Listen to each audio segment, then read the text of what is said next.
Hugh Freeze is bringing another first to the Auburn Tigers. We tell you what that is on today's Locked On Auburn. Freezing temperatures are likely for several hours inland and a few hours closer to the coast. Yes. You are Locked On Auburn, your daily podcast on the Auburn Tigers. Part of the Locked On Podcast Network, your team every day. Yes, welcome on into Locked On Auburn, your daily Auburn Tigers podcast. I'm your host, Zac Blackerby, and thank you so much for making Locked On Auburn your first listen every single day. Joining us as he does every Tuesday for a little Charlie Tuesday action, Auburn message board legend, Charlie 5, and we'll talk a little March Madness coming up. We'll talk a little quarterback drama coming up, but let's start things off with another first, Charlie 5, that Hugh Freeze is bringing to this program. And we've talked about it in different angles before, but just the importance of recruiting that we're seeing. But the role, like obviously he's the head coach and everything, that all the wins should go to him, all the losses should go to him. But we've never seen a head coach at Auburn head up and be like the recruiting guy on staff. It's always been assistants or coordinators. It's all Hugh Freeze.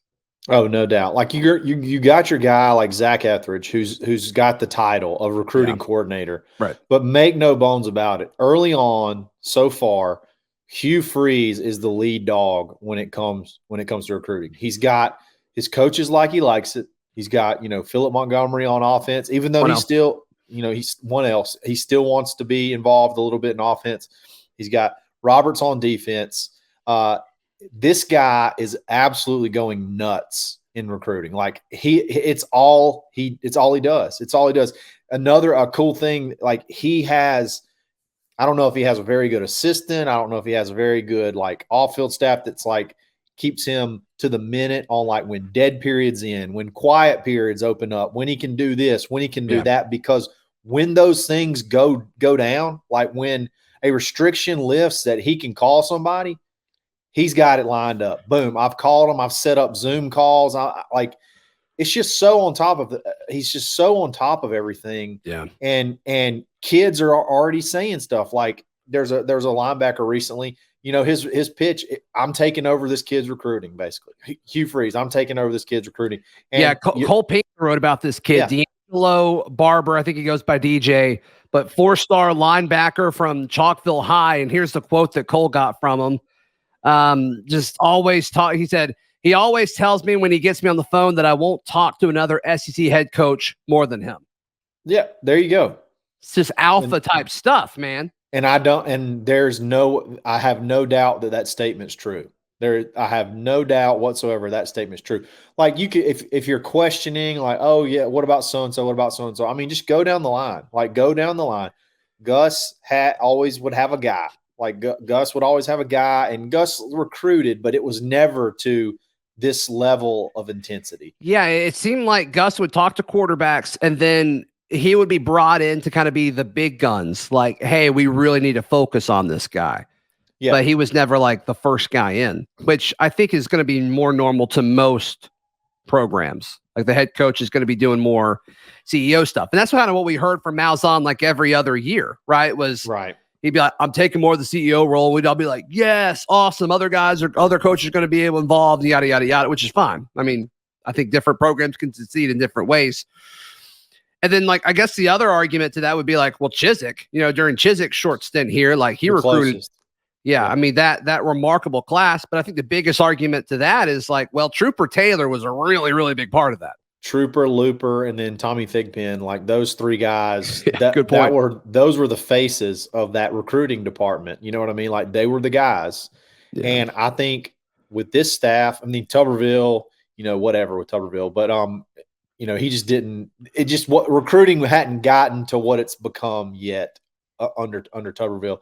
But I mean, this is Hugh Freeze. When you think Auburn and when you think recruiting right now, your first person that pops into your head is Hugh Freeze. And I mean, it's so much because especially coming from being a recruiting guy, like I've already talked about it, how I would simulate the seasons just so I could recruit like on NCAA, like recruiting. Yeah, no, you're having a blast. You're having Yeah, less. it's As so somebody much who's like been very casual recruiting, like I cover it the time of years that it's important, and then when a kid commits, I'll be all over it. But I didn't know like what elite effort in recruiting. I'm not going to say elite recruiting because he hasn't done it yet. I mean, so far it looks pretty good, but the effort, I didn't know what elite effort in recruiting looked like. Yes. You know what? Like, is that a weird thing to say? Do you get where I'm coming from? Like, it looks different than anything we've seen before. No, it to me, it reinforces the thoughts that I had about the lack of effort from the last staff to this one. Like I caught myself like questioning myself. Like, am I crazy? Like, am I just am I expecting too much, or is this not sending coaches out on Friday, like all the coaches out on Friday nights? Is that just, is that normal? And what is that going to look like? Yeah, what is that going to look like? It's probably going to be a ghost town in Auburn. Like, I think they're just going to be burning up the. It's like if you're employed by the athletics department, if you were not at a high school game, like, yeah, you're fired. How many can go legally? That's the question. How That's many right. can go legally? Because that will be, and maybe more will go. Yeah, it's going to be wild.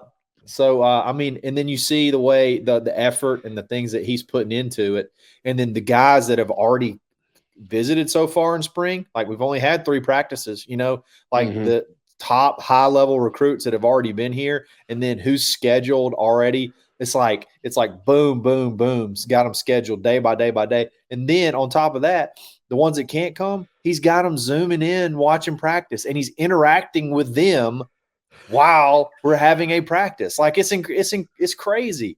Like that's like, hey, so-and-so, watch what we're doing. This is what we're doing right here. We're doing this drill for this, and this is who's leading this drill. He's talking to high school kids as he's having practice, and that's why, I think the reason he feels comfortable he can do that is because of who he has at the heads of both sides of the ball. So that could be a sort of like a diagram of how we see this whole tenure go. Like, Philip Montgomery is more of an OC than I thought he would be. I thought and I think we probably talked about this before he was hired. I thought whoever Hugh would bring in to be OC would be like a glorified quarterbacks coach. That's not it. Like Philip Montgomery with 1 L, can't stress that enough, is the OC, and Hugh Freeze is the head coach, and they're both going to be involved, but he's going to be involved on the defensive side of the ball with what Roberts is doing as well. I'm just going to ask this question, Charlie 5, and if you think I'm barking up a tree that doesn't need to be barked up, call me out on it. But do you think this is going to be how it always is under Hugh Freeze? Or do you think he's just like, I've really got to fix this roster in 2 years or I'm out of here? Well, that's a good question. I would like to think. I guess it could, in theory, be both of those things.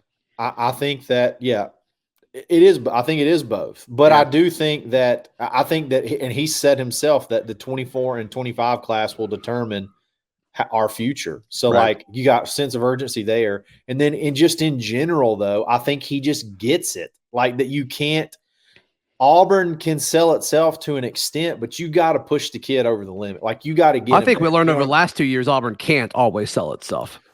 Well, it can to an extent, but I'm saying you're still not going to go land a top 10 class just based off of Auburn being Auburn, off of Toomer's Lemonade and rolling Toomer's Corner and, Mama Goldberg's. Okay. Like that's not going to always get it. The stuff that he's doing right now, you may have to do this more, to compete with the Georgias and the Alabamas and the big guys at Auburn to make it work. But, and then when you get them here and they enjoy Auburn, and then you got Hugh on top of that, who continues to just pound them and recruit them hard. Like it's going to be, I promise you, I'll be totally shocked if we're not a top 10 class. Like it would almost be disappointing. It would be weird. Weird to say, it would be. It would almost be disappointing if we weren't. Yeah. 100%. 100%. All right. Speaking of recruiting and talent acquisition, is Auburn's quarterback for 2023 currently on the roster? Let's touch on that in just a moment right here on Locked On Auburn. Today's show, Charlie 5, brought to you by Built Bar. Built Bar is a delicious treat that does not include all the fat and calories. Can you imagine eating a Built Bar and there being a lot of calories in it? Charlie 5? It would probably taste amazing, but no, I cannot imagine. Well, it already tastes amazing. Yeah, without the tasting calories, without the sugar, just a lot of protein. And what makes Pack it. Built Bars so good? Well, they're covered 100% in chocolate. Ooh. And the read right here says real chocolate. It's Real, not fake kind. chocolate, Charlie 5. It's real chocolate Get that fake on these Built Bars. And you're probably thinking, well, man, I got to go to Built.com and it's super convenient, but I still got to wait like 2 days before they get here. You're probably thinking that, right? I would be. While that is But I'm true, wrong. but you can also go to Walmart or Sam's Club. Oh, Yeah. okay. Go to the club that Sam's owns, and you can buy Built Bars there too. Pay the So, cover. Get some Built Bars. kind of, yeah. There's kind of some truth to that. Walmart, no cover to get into Walmart. So be sure to check out Built Bar at Built.com or at your local Walmart or Sam's Club. Charlie 5, everybody's favorite topic is Auburn's quarterback in 2023, currently on the roster. Robby Ashford, TJ Finley, Holden Geriner. Our guy Sawyer Pate slinging it out there. And of course, baby goat Hank Brown will come on campus in the summer, but not going through spring practice. Hearing things kind of all over the place about these quarterbacks. Yeah. A lot of it's not good. Let's just be very clear. Like a lot of it isn't good. But then you'll hear like a play that Robby made. I've really only heard good things about Robby, if I'm being honest with you. So I don't think Auburn starter in 2023 is currently on the roster. That's where I'm sitting at right now. I don't think that. I think that they hope. I don't think that they want one of these guys. That's not the right way to say it. I think that the quarterbacks on the roster are further behind than they anticipated. Yikes. So which that has to give you a little bit of pause and a little bit of worry. So I don't think you can go into spring and not bring in a quarterback at this point in time, and not just anyone, like one that you think's gonna start. So I agree. I don't know that. I think Robby's 50-50. Can you bring in somebody that's going to be able to beat Robby out? I think it's going to come down to Robby and transfer quarterback. Oh yeah, the more time that goes by, and the more I think about it, and the more I talk to people, Charlie 5, we all kind of assume TJ's leaving, right? Like I don't think that would shock anyone. No. But the more I think about it, the more I think it's a real possibility that Holden Geriner leaves. I don't want him to. No. But I don't know, I don't know what his path, and some of this may depend on what quarterback Auburn adds in May, right? If it's a 1-year guy, maybe it changes things, but I just, his path to playing time is getting tougher and tougher for me. Who you're paired with in practice means a ton, okay? And everybody got fired up. Holden threw a really pretty pass in like a highlight video or something like that for Auburn football on Twitter or whatever, but it's still walk on. Like he's always taking snaps from, he's always throwing to either guys at the bottom of the depth chart or walk-ons. And it's like, if this is and we've already talked about this, we said that this was his spring. If it's not there, right? If it's there right now, like there's no way he's going to be ready to start. There's no way he's going to be the starter or he's ready to start. So then TJ's gone. You got TJ's probably gone. You got Robby. I just think you have. It's part of the plan right now to go find a starter in the portal. I think that is 100%. Yeah, I think regardless of how and I think the quarterbacks could turn it around and have a great spring. And I hope that they do. Yeah. But I don't think that changes the plan of they're still going to go to try to find somebody better than them. Oh, you got to. And I think that maybe there was Hugh said some things like, we'll see where we are after spring. Mm-hmm. I think that they've seen pretty early where they are, and it's no doubt where they have to go from here. Yeah. For the folks that are like, well, it's so early. The folks that are like, it's so early in spring. There's so much time left. I'm with you. I get it. But at some point, one of these quarterbacks has to, turn the corner. And it's not really happening yet.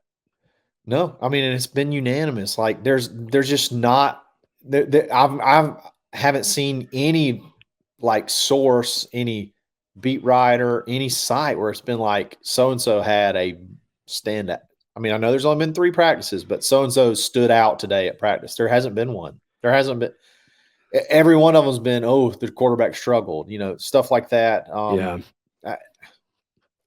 It seems like it's all accuracy. And I talked about this a little bit yesterday, Charlie 5 with Lindsay, about like Robby, like just the nature of being a dual threat quarterback, like the limitations of practice probably don't help you because you can't extend the play and, they're probably dynamic. not full speed and all that.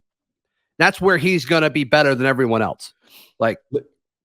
So I don't want to take that away from him, but I think to be a Hugh Freeze quarterback, and Hugh Freeze's messaging has been really, really consistent. Like, you're going to have to be good to play quarterback for me. To be one of my quarterbacks, like, you're going to have to, there's a checklist that you're going to have to just rock. And I just don't get the impression that he's done that yet. I hope I'm wrong, or I hope that it changes pace.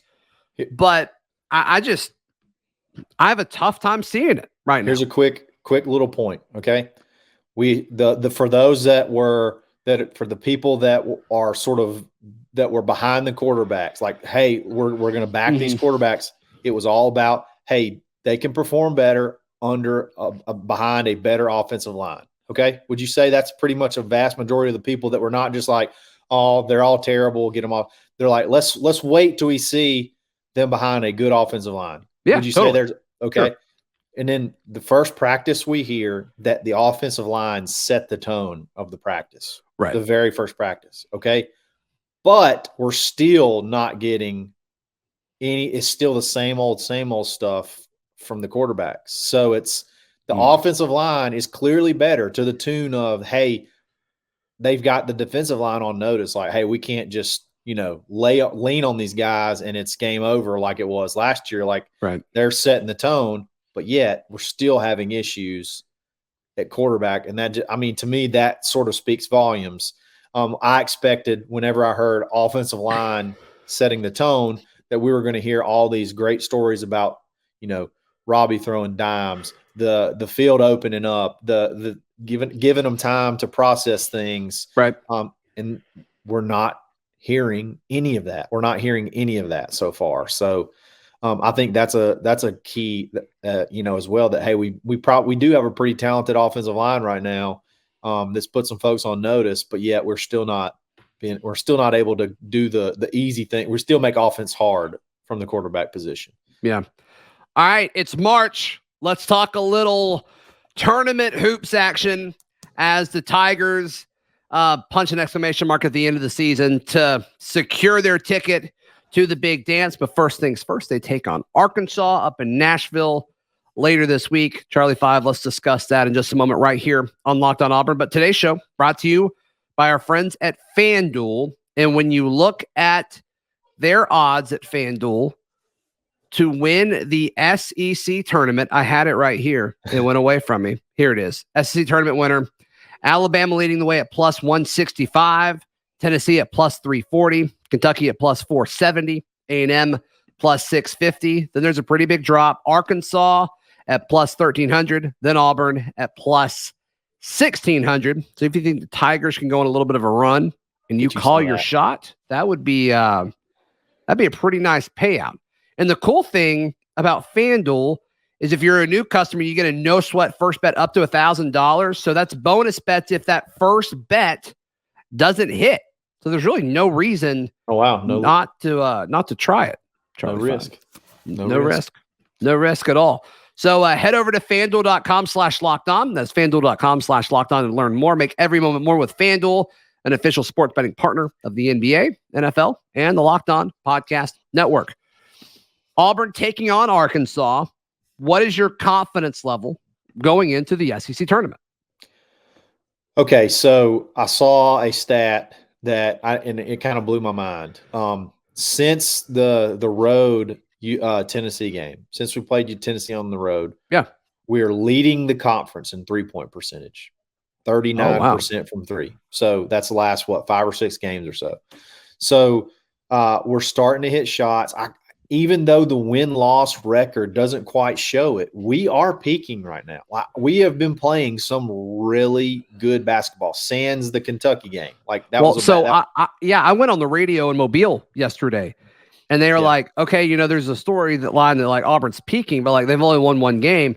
I'm like, yeah, but it's when you look at the stats and look at like the effort and the coaching job of like what this team did in Tuscaloosa. Like, if you do that against any other team in college basketball on a neutral site, like, if you play like that every game, you're a Sweet 16 team, right? Right. I mean, you're right. We're playing a lot of road games. We're playing road games in hostile environments, and we're playing good. Like, it took a buzzer beater to beat us at Vandy, who beat Kentucky, who ended up being a really good team down the stretch. I mean, right. The coach was co-coach of the year or something like that. So, I mean, they're playing good basketball. You're going on the road now. We're shooting well. That's to me that we're shooting well on the road and at home. Okay, so and we have a very good neutral site record this year. I love it. 3-1. Arkansas, right? 3 or 4-1. I love the Arkansas matchup. You think about. Hey, we beat them already. They do have what should be their best player back in Nick Smith, who we did not play against him, who we really wanted to be at Auburn this year. So that 10 spot is that 10-7. That's kind of a deceiving 10 seed, because I think I read where they were out of like the last 15 years of 10 seeds in the SEC, their Ken Palm ranking is 19th. And like normally it's in the 70s, 80s, and 90s. Yeah, Josh put that out on Twitter. Yeah. So that's kind of crazy right there. But again, just go in, continue to shoot like you're shooting. And I mean, I think Auburn's a dangerous team. I don't think anybody in March that looks up across that bracket and sees that Auburn's on that top or bottom line and they got to play him is going to be excited about it. Yeah. I think we're sort of a team with nothing to lose over the next 3 or 4 weeks. So I love March basketball. I love that. I was talking to some folks. Roster management aside, of every year that Bruce has been here, I think this was his best coaching job. I think it's the team with the most weaknesses, and he still won 20 games and won 10 games in the SEC. Like, people discussing how this is a bad year for Auburn basketball. It's like we don't have many 20 win seasons under our belt. No, so the fact 10 all time, I think. Yeah, the fact that you can win 20 games in a quote unquote bad season. Yeah, wow. I mean that's some powerful stuff. Yeah, and the way I look, it's almost like a double-edged sword too with the SEC tournament, because we could play ourselves into an 8 or 9 seed, and then it's like, do we want to be an 8 or 9? Do we want to be an 8 or 9 seed, or do we want to be a 10 seed? I don't think what we do this week impacts it that much, unless we win. No, I mean we always kind of talk about okay, well, if Auburn goes on a run, they can do this, or if we lose too early, it's going to impact. And it's like, we're always kind of seated where we think we're going to be, regardless of if we almost win, or if we win the tournament, like we did in 19, or even last year, there was talks of like, if we could lose our 2 seed if we lost early, and we did lose early. It's like, it never really seems to impact anything. Yeah, when you're all, I don't know. I would much rather be a 10 seed than like an 8 or 9 seed, I think. Just because why is that? Because you're guaranteed to play the 1 in the second round. Oh, I got you. So if you're a 10, you're essentially the what is it? 10 is it 10-7 matchup? You're the 7 seed essentially if you win that one. So you're going to play the 2 seed.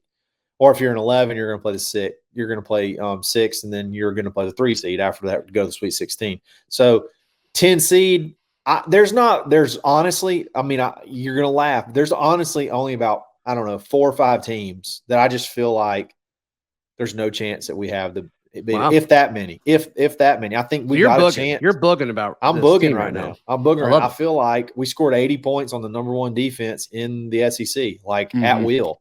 I saw some crazy, maybe it was y'all were talking about some crazy offensive efficiency stat in the second half where it's like we averaged over a point per possession or scored on 60 or 70%. It was 69.4 or whatever. Yeah. I mean, that's pretty incredible. Nice. That's incredible for a team that's not really, we haven't really felt like it's a very offensive, like super offensive minded team, but they're turning it on at the right time. I'm telling you, Bruce in March is going to be scary. It's another birthday he's got to spend in the tournament. So let's go. Charlie 5, how can people listen to you, love you, think of you? Absolutely. Come boog with me on Twitter. You can boog with me on Twitter. _Charlie_5. Get in the Locked On Auburn Discord every single day. AuburnLive.com, the corner message board, or Monday, Wednesday, Friday on the Dad Bod Golf Pod. Yeah, and the Locked On Auburn Discord. Join it. It's free. All you have to do is click the link in the episode description down below. Find all my written work at auburndaily.com. We will see you tomorrow. This has been Locked On Auburn.